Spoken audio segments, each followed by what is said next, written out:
আপনি আমাদেরকে রাজাকার বলেছেন, রাজাকারের তকমা দিয়ে আমাদের ভাইদের গুলি করেছেন। আমাদের সৈয়দ ওয়ালিউল্লাহ মুকাদ্দেস কোথায়, আপনাকে বের করে দিতে হবে। তাদের কবর কোথায় যদি থাকে তা বের করে দিতে হবে। আমাদের জাকির কোথায়, বের করে দিতে হবে।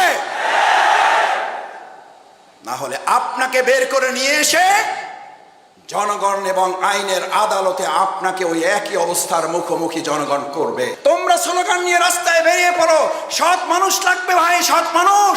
বাংলাদেশ ইসলামী ছাত্র শিবির তৈরি করছে, এই নিন সৎ মানুষ, সুন্দর একটা বাংলাদেশ বিনির্মাণে আমরা আপনাদের পাশে আছি। আমাদের এই রাষ্ট্র সংস্কারের কাজ চলমান। আমাদের আমিরে জামাত ডাক্তার শফিকুর রহমান উনি একটা বক্তব্য দিয়েছেন। এই বক্তব্য কেউ কেউ ভিন্নভাবে এখন প্রচার করার চেষ্টা করছেন, অসৎ উদ্দেশ্যে সুবিধা ভোগ করার জন্য, এবং এই সরকারকে দুর্বল করে দিয়ে আর একটা অন্যায় প্রতিষ্ঠিত করার জন্য তা করা হচ্ছে।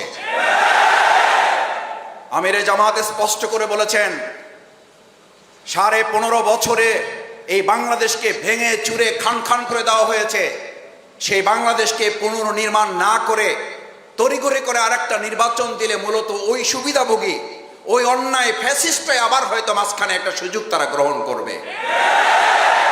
আমাদের একতার অর্থ যদি কেউ মনে করেন বাংলাদেশ ইসলামী ছাত্র শিবির, বাংলাদেশ জামাত ইসলামী জনগণের ভোট, গণতান্ত্রিক অধিকার এবং দেশের মানুষের ভালোবাসা এটাকে ধারণ করতে সক্ষম নয়, তাহলে তারা বোকার স্বর্গে বাস করছেন।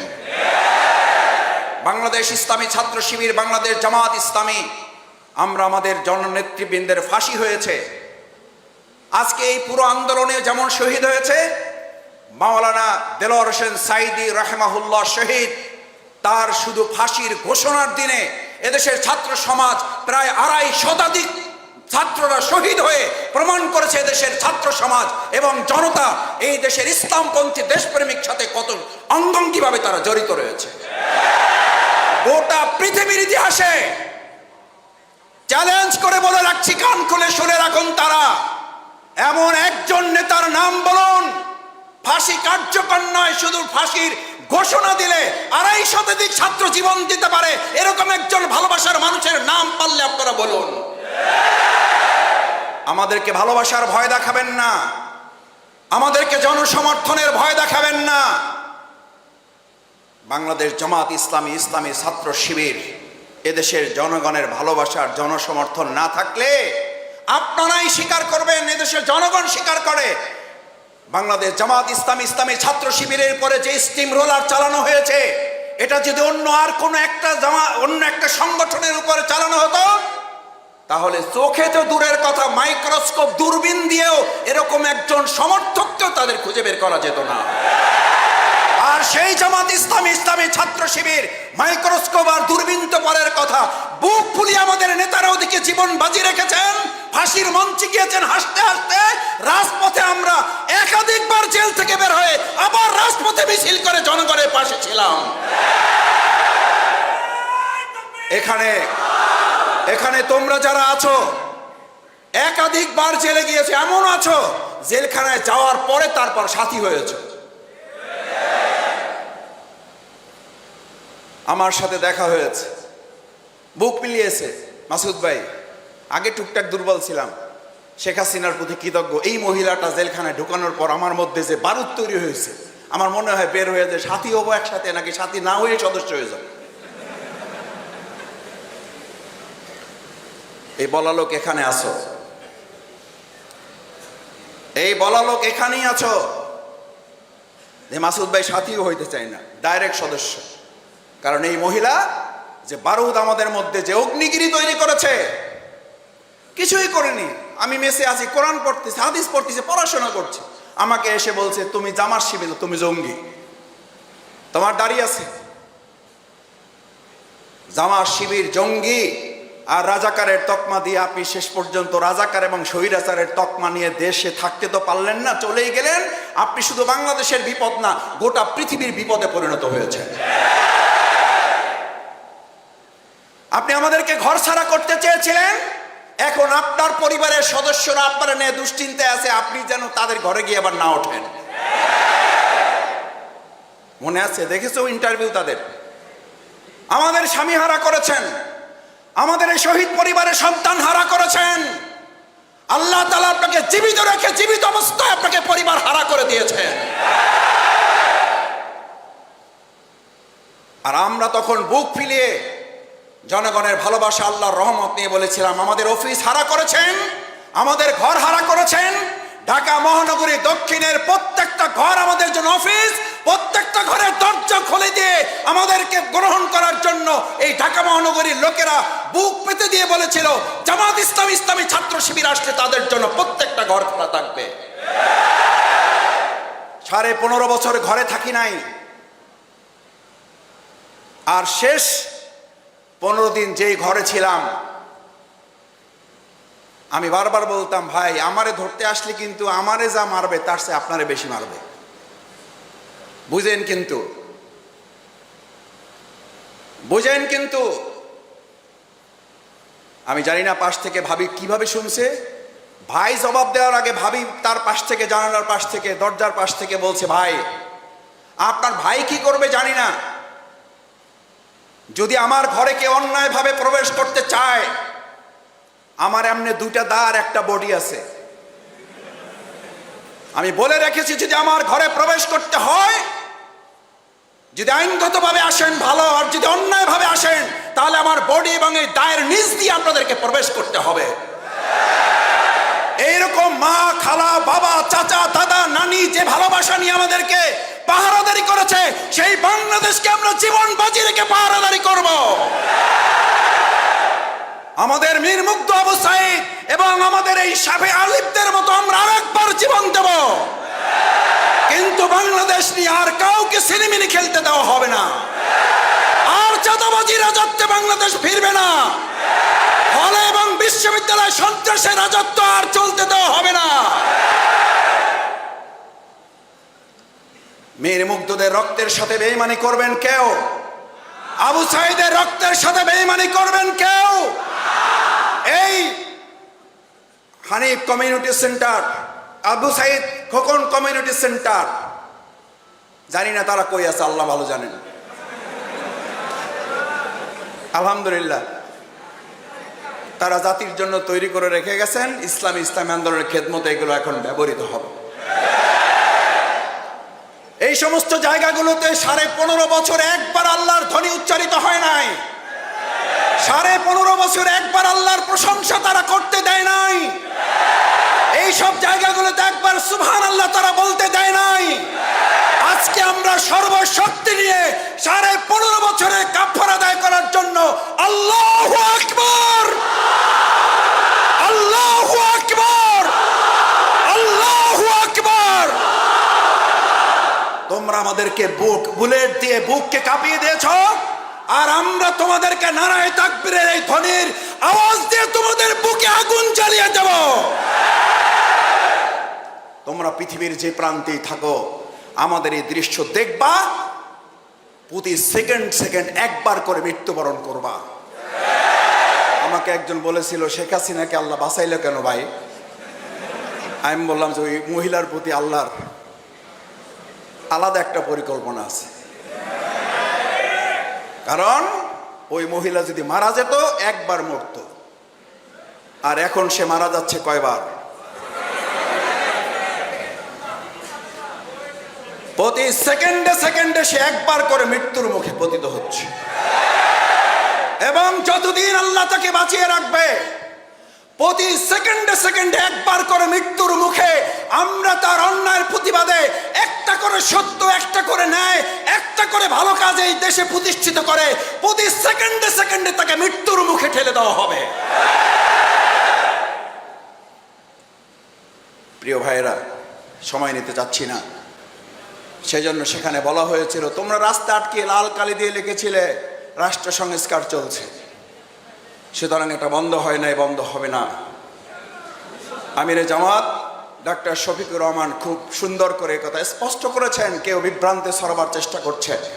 আমরা অনুরোধ করি, বিভ্রান্তে ছড়িয়ে জাতিকে বিভক্ত করবেন না।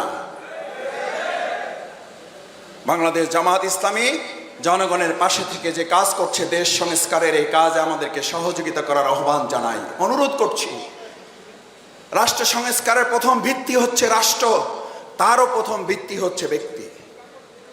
মুহাম্মদুর রাসূলুল্লাহ সাল্লাল্লাহু আলাইহি সাল্লাম সোনার মদিনা করেছেন। সোনার মদিনা আগে না সোনার মানুষ আগে? সোনার বাংলা আগে না সোনার মানুষ আগে? যাদেরকে দায়িত্ব বসিয়েছে তোমরা ছাত্র জনতা, প্রধান উপদেষ্টা অত্যন্ত বিনয়ের সাথে বলেছেন, আমরা দায়িত্বে বসে নাই, তোমরা আমাদেরকে আহ্বান করেছো, তাই আমরা দায়িত্ব নিয়েছি। সুতরাং ছাত্র জনতার এই দায়িত্ব গ্রহণ করতে হবে। রাষ্ট্র মেরামত, রাষ্ট্র সংস্কারের যে লাল স্লোগান দিয়ে জনগণের সাময়িক কষ্টকে তোমরা সাদর আমন্ত্রণ জানিয়ে বলেছিলে, এবং জনগণ তোমাদের এই লাল কালি দেখে গাড়িটা সাইড করে দিয়ে হেঁটে গিয়ে তারপরে তোমাদের সাথে বুক মিলিয়ে বলেছিল আমরাও এই সংস্কার চাই। আজ আর গোটা সংস্কার নয়, আজকে গোটা বাংলাদেশটাকে আরেকবার নতুন করে সুন্দর করে সংস্কার করতে হবে। এই সংস্কারে আমরা তোমাদেরকে শেষ অনুরোধ করতে চাই, ভাইয়েরা, আমার প্রিয় ছোট ভাইয়েরা, আমাদের সময়ও বলতে হবে শেষ, কারণ আমাদের আর তেমন কিছু দেওয়ার নেই, আমাদের আর নেওয়ারও কিছু নেই, দেওয়ারও কিছু নেই, কিন্তু তোমাদের আছে। আমার এখন ইচ্ছা করে এই সুন্দর নতুন স্বাধীন বাংলাদেশে আবার তোমাদের বয়সে যদি ফিরে যেতে পারতাম, আবার যদি স্কুলে যেতে পারতাম, আবার যদি কলেজে যেতে পারতাম, তাহলে স্কুল কলেজগুলোতে হাত তুলে তুলে সাধারণ ছাত্রদেরকে একত্রিত করে বলতে পারতাম, এসো হে তরুণ মুক্তির মোহনায়, এসো হে তরুণ। মীর মুগ্ধ যেমন বলেছিল, পানি লাগবে ভাই, পানি লাগবে। আমরা স্কুলের আঙিনা, বিশ্ববিদ্যালয়ের চত্বরগুলোতে, হলের ব্লকগুলোতে গিয়ে বলতে পারতাম, সৎ মানুষ লাগবে ভাই, সৎ মানুষ লাগবে। আছে বাংলাদেশ জামাত ইসলামী, ইসলামী ছাত্র শিবিরের কাছে আছে। আজকে যে দায়িত্বে যারা আছেন অন্তর্বর্তীকালীন সরকার, তাদের সবচেয়ে বড় সংকট, তারা বলছেন ভাই কি করব, ডানে তাকালে দুর্নীতি, বামে তাকালে দুর্নীতি, সামনে তাকালে দুর্নীতি, পিছনে তাকালে দুর্নীতি, একটা ভালো জায়গা পাওয়া যাচ্ছে না। সুতরাং আপনারা আপনাদেরকে সহযোগিতা করেন। এই সহযোগিতার সবচেয়ে বড় দেয়াল হিসাবে বাংলাদেশ ইসলামী ছাত্র শিবির এখন থেকে মীর মুগ্ধর সে পানি লাগবে ভাই, পানি লাগবে অন্তর প্রশান্তি করেছিল, আর তোমরা আজকে ওয়াদাবদ্ধ হও, এখান থেকে অঙ্গীকার করো। বাংলাদেশে ওই সময় পানির সংকট ছিল, পানি দিয়ে আমাদের আন্দোলনকামী মানুষের অন্তর প্রশান্তি করা হয়েছে। আর আজকে বাংলাদেশের সবচেয়ে বড় সংকট সৎ এবং যোগ্য দক্ষ মানুষের। তোমরা স্লোগান নিয়ে রাস্তায় বেরিয়ে পড়ো, সৎ মানুষ লাগবে ভাই, সৎ মানুষ। বাংলাদেশ ইসলামী ছাত্র শিবির তৈরি করছে, এই নিন সৎ মানুষ, সুন্দর একটা বাংলাদেশ বিনির্মাণে আমরা আপনাদের পাশে আছি। দেখি পারবা ইনশাআল্লাহ সৎ মানুষ, সৎ মানুষ হব ইনশাআল্লাহ। রাষ্ট্র মেরামতে চাই নিজের মেরামত, বলো। রাষ্ট্রের সংস্কারে চাই নিজের সংস্কার, রাষ্ট্রের সংস্কারে চাই নিজের সংস্কার। এই স্লোগানে উদ্দীপ্ত হতে পারলে আমি বিশ্বাস করি বাংলাদেশ জামাত ইসলামী, বাংলাদেশ ইসলামী ছাত্র শিবির, এই বাংলাদেশের স্বাধীনতা যোদ্ধা তোমরা। কে তোমাদেরকে রাজাকার বলে? আমি বহুবার বলেছি, আমাদেরকে রাজাকার, আমাদেরকে মৌলবাদ, আমাদেরকে আশামস, আমাদেরকে আল বদর, এ সমস্ত কিছু বলে আমাদেরকে থামিয়ে দেওয়া যাবে না। আপনি আমাদেরকে রাজাকার বলেছেন, গোটা পৃথিবী আপনাকে রাজাকার স্বৈরাচার বলে দেশ থেকে আপনাকে বিতাড়িত করেছে। এটা হচ্ছে আমাদের আপনার প্রতি সবচেয়ে মৃদু প্রতিশোধ। এটা তো একদম মৃদুটা, সবচেয়ে ছোট্ট প্রতিশোধটা আমরা নিয়েছি। আপনি আমাদেরকে রাজাকার বলেছেন, রাজাকারের তকমা দিয়ে আমাদের ভাইদের গুলি করেছেন। আমাদের সৈয়দ ওয়ালিউল্লাহ মুকাদ্দেস কোথায়, আপনাকে বের করে দিতে হবে। তাদের কবর কোথায় যদি থাকে তা বের করে দিতে হবে। আমাদের জাকির কোথায়, বের করে দিতে হবে। না হলে আপনাকে বের করে নিয়ে এসে জনগণ এবং আইনের আদালতে আপনাকে ওই একই অবস্থার মুখোমুখি জনগণ করবে। আসুন, রাষ্ট্র মেরামতে চাই নিজের মেরামত, রাষ্ট্র সংস্কারে চাই নিজের সংস্কার। সাথী সমাবেশের আজকে হোক এই প্রত্যয়, এই স্লোগান, এই অঙ্গীকার। আমাদের এই অঞ্চলে সবচেয়ে যাত্রাবাড়ি অঞ্চলে রক্ত দিয়েছে তোমরা। আমি এই দৃশ্য দেখতাম আর অবাক হতাম। ওরাই বলতো, আমরা কি বলবো, ওরাই বলতো স্যার গুলি করি একটাই মরে, একটাই থাকে, আর একটাও নড়ে না। এই দৃশ্য পৃথিবীর জন্য নতুন এক বিরল উদাহরণ। আল্লাহ তাআলা যারা যেখান থেকে যেভাবে নির্যাতনের শিকার হয়েছে, সমস্ত কোরবানিগুলো যেন দয়া করে কবুল করেন, সেই প্রত্যাশা ব্যক্ত করে আমি বোধহয় সময় বেশি নিয়ে ফেলেছি। আল্লাহ মাফ করুন আমাদেরকে, দয়া করুন। তোমাদের সকলের সাথে দেখা করার জন্য মূলত এসেছি। তোমাদের এত সুন্দর মুখগুলো দেখতে পেরে আমি নতুন একটা সাহস নিয়ে গেলাম। তোমাদেরকে সাহস দেওয়ার হিম্মত আমার নাই। আমি মূলত তোমাদেরকে দেখে একটা সাহস নিয়ে গেলাম। আমরা প্রতিদিন অফিসে বসে এত এত সমস্যা ফেস করি যে একটু এখান থেকে ইমপ্রেশন নিয়ে গেলাম, একটু এখান থেকে নতুন খোরাক নিয়ে গেলাম যে না, আলহামদুলিল্লাহ, সমস্যা যতই থাকুক আমাদের তরুণেরা, আমাদের শিক্ষার্থীরা, আমাদের এই ছাত্র বন্ধুরা আমাদের সাথে আছে, কোনো সমস্যায় আমাদেরকে আটকে দিতে পারবে না ইনশাআল্লাহ। সবাইকে আন্তরিক ধন্যবাদ, কৃতজ্ঞতা জানিয়ে আবারও তোমাদের জন্য দোয়া করি, তোমরা আমাদের জন্য দোয়া করবা। আমরা সম্মিলিতভাবে দেশের ছাত্র জনতাকে সাথে নিয়ে আমাদের প্রত্যেকটি বিশ্ববিদ্যালয় হবে মেধা এবং সততা চর্চার সবচেয়ে গুরুত্বপূর্ণ অধ্যায়।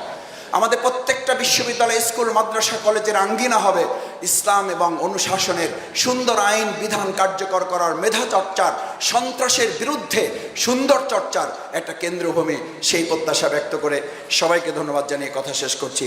সুবহানাকাল্লাহুম্মা বিহামদিকা আশহাদু আল্লা ইলাহা ইল্লা আনতা আস্তাগফিরুকা ওয়া আতুবু ইলাইক। আসসালামু আলাইকুম ওয়া রাহমাতুল্লাহি ওয়া বারাকাতুহু।